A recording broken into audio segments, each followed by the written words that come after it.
Hello guys, ഞാൻ എൻ്റെ രാവിലെ എണീറ്റപ്പോൾ തന്നെ നല്ല മഴയാണ്. അപ്പോൾ അമ്മ പറഞ്ഞ് നമ്മുടെ തേങ്ങയൊക്കെ ദാണ്ട് ഒഴുകിപ്പോയിന്ന്, വെള്ളം നന്നായിട്ട് കൂടിയിട്ടുണ്ടേ. ഞാൻ തേങ്ങ എടുക്കാനായിട്ട് വെള്ളത്തിലങ്ങോട്ട് പോകുമായിരുന്നു. അങ്ങനെ ഞാൻ ഓഹോ നമ്മുടെ ധരനൊക്കെ വരുന്ന പോലെ, അത്ര വെള്ളമൊന്നും ഇല്ല കേട്ടോ, മുറ്റത്ത് കുറച്ച് വെള്ളമേ ഉള്ളൂ. അങ്ങനെ ഞാൻ വെള്ളത്തിൽ കൂടെ വലിച്ചുകൊണ്ടൊക്കെ വരുവാണ്. അപ്പോൾ ഓമനാമ്മയുടെ അവിടെയൊക്കെ അകത്ത് വീടിനകത്ത് വെള്ളം കയറി എന്ന് പറഞ്ഞ് ഇങ്ങനെ പലകയൊക്കെ ഇട്ടിട്ടാണ് വീട്ടിൽ വെള്ളം കയറി കഴിയുമ്പോൾ ഇരിക്കുന്നത്. നമ്മുടെ വീട്ടിൽ കുറച്ചും കൂടെ മഴ പെയ്ത് കഴിഞ്ഞാൽ വീടിനകത്ത് കയറും. ഇപ്പോൾ എന്തായാലും വീട്ടിൽ കയറിയിട്ടില്ല കേട്ടോ. അങ്ങനെ ദാണ്ട് ഞങ്ങൾ അകത്തൊക്കെ കയറി കുറച്ച് വീഡിയോ ഒക്കെ എടുത്ത് ഞാൻ എല്ലാവരും കാണിച്ചതാണ് ഓമനാമ്മയുടെ വീട്. അവിടെയൊക്കെ കയറി. നമ്മുടെ വീട്ടിൽ താഴത്തെ സ്റ്റെപ്പ്, രണ്ടാമത്തെ സ്റ്റെപ്പിൽ കയറിയിട്ടില്ല കേട്ടോ. അപ്പോഴത്തേക്ക് അമ്മ പറഞ്ഞു എന്തായാലും ഇറങ്ങിയതല്ലേ, പോയിട്ട് ആ കറിവേപ്പിലയും കൂടെ പറിച്ചിട്ട് വരുമെന്ന് പറഞ്ഞു. അങ്ങനെ ഞാൻ തന്നെ കറിവേപ്പിലയൊക്കെ പറിക്കാനായിട്ട് പോയതാട്ടോ. കറിവേപ്പില പറിക്കുക, അതിലൊക്കെ ഓരോരോ ജീവികളൊക്കെ ഇരിക്കുമായിരുന്നു കേട്ടോ, വെള്ളം പൊങ്ങിയിട്ട്. ഞാൻ എന്താ കറിവേപ്പില പറിച്ചിങ്ങോട്ട് വന്നു.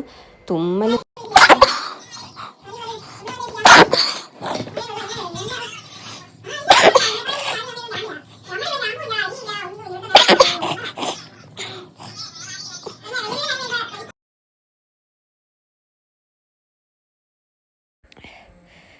അങ്ങനെ ഇനി മരുന്ന് കഴിച്ചില്ലെങ്കിൽ അമ്മേനെ വീട്ടിൽ നിന്ന് ഇറക്കി വിടും ഗൈസ്. അങ്ങനെ ഞാൻ വേണ്ട ഒരു ഡോളോ കഴിച്ചു.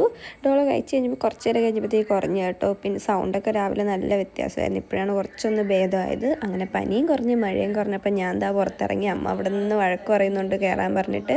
ഞാനും കുട്ടാപ്പിയും കൊണ്ട് ഒരു ഓട്ടമൊക്കെ കഴിഞ്ഞിട്ട് ഞാൻ വന്ന് കിടന്നു. കുറച്ച് കഴിഞ്ഞപ്പോഴത്തേക്ക് രാജയാൻ്റി വന്നു. അങ്ങനെ രാജയാൻ്റി അമ്മയും കൂടെ നമ്മുടെ ദുരിതാശ്വാസത്തിലേക്കുള്ള പേര് ലിസ്റ്റുമൊക്കെ ചെയ്തു കേട്ടോ.